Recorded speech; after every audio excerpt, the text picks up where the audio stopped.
COVID-19 నియమ నిబంధనలను అనుసరించి రాష్ట్ర ఎండోమెంట్ శాఖ ఉత్తర్వుల మేరకు రాజరాజేశ్వర స్వామి వారి ఆలయంలో ఆర్జిత సేవలను పునరుద్ధరించిన క్రమంలో వారికి ఎలాంటి ఇబ్బందులు కలగకుండా తగు ఏర్పాట్లు చేస్తున్నట్లు రాజన్న ఆలయ ఈవో కృష్ణప్రసాద్ అన్నారు.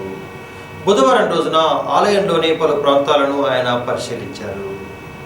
కోవిడ్-19 నియమ నిబంధనలు అనుసరించి వేములవాడ శ్రీ రాజరాజేశ్వర స్వామి వారి ఆలయంలో ఎండోమెంట్ శాఖ ఉత్తర్వులను అనుసరించి ఆర్థిక సేవలను పునరుద్ధరించిన నేపథ్యంలో భక్తులకు ఎలాంటి ఇబ్బందులు కలగకుండా సేవలు అందించేందుకు అన్ని ఏర్పాట్లు పూర్తి చేస్తున్నట్లు ఈవో కృష్ణప్రసాద్ అన్నారు.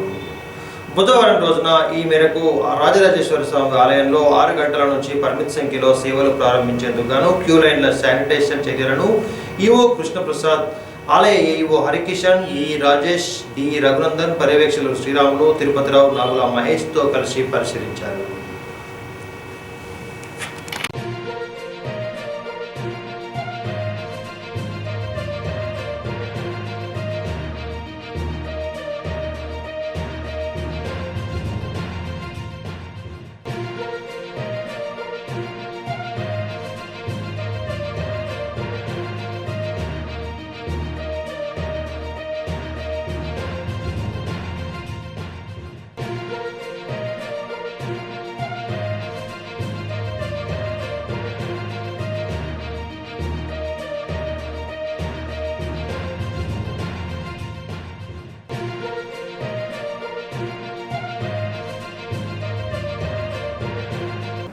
శ్రీ రాజరాజేశ్వర స్వామి దేవస్థానం రాజన్న సిరిసిల్ల జిల్లా తెలంగాణ రాష్ట్రంలోనే చాలా ప్రముఖమైన దేవాలయం.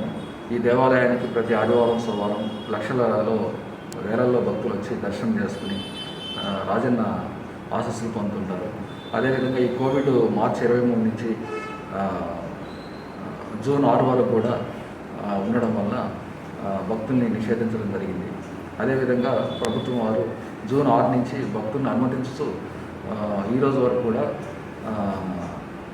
నిన్నటి వరకు కూడా అనుమతించుతూ విత్ ఎస్ఓపి ఆపరేషన్స్ శానిటేషన్ కానివ్వండి, తర్వాత శానిటైజేషన్ కానివ్వండి, తర్వాత సోషల్ డిస్టెన్స్, మాస్క్స్, పబ్లిక్ ప్లేసెస్లో కోవిడ్ నిబంధనలు పాటిస్తూ కూడా ఈ భక్తులను అనుమతించడం జరుగుతుంది.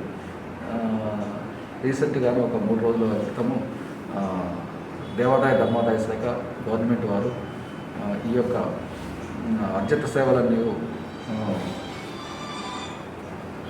పరిమిత సంఖ్యలో 50% లోబడి చేసుకోవాల్సిందిగా ఉత్తర్వులు జారీ చేస్తున్నారు. ఆ ప్రకారంగా దేవస్థానంలో రేపు అంటే 7/10/2020 నుంచి దేవస్థానంలో కొన్ని ముఖ్యమైన అర్జిత సేవల్ని మేము భక్తులు పరిమిత సంఖ్యలో అనుమతిస్తూ సేవలు చేసుకోవడానికి వీలు కనిపిస్తున్నాము. అందులో భాగంగా కోడెమొక్కులు, తర్వాత స్వామివారికి లింగార్చన, తర్వాత కళ్యాణోత్సవం, తర్వాత అదేవిధంగా సత్యనారాయణ వ్రతములు, ఇవన్నీ కూడా మేము భక్తులకి సేవలు చేసుకోవడానికి అర్జిత సేవలు రెగ్యులర్గా జరిగే వాటిలో ఒక 50% వరకు మాత్రమే మేము అనుమతిస్తూ చేస్తాము. అదేవిధంగా పట్టణంలో ఉన్నటువంటి మా దేవస్థానం కంట్రోల్లో ఉన్నటువంటి గెస్ట్ హౌస్లు కూడా అవి కోవిడ్ నిబంధనలకు లోబడే పరిమిత సంఖ్యలో భక్తులకి అలాట్ చేయడం జరుగుతుంది. కావున ఈ విషయము భక్తజనులందరికీ తెలుపుకోవాలి.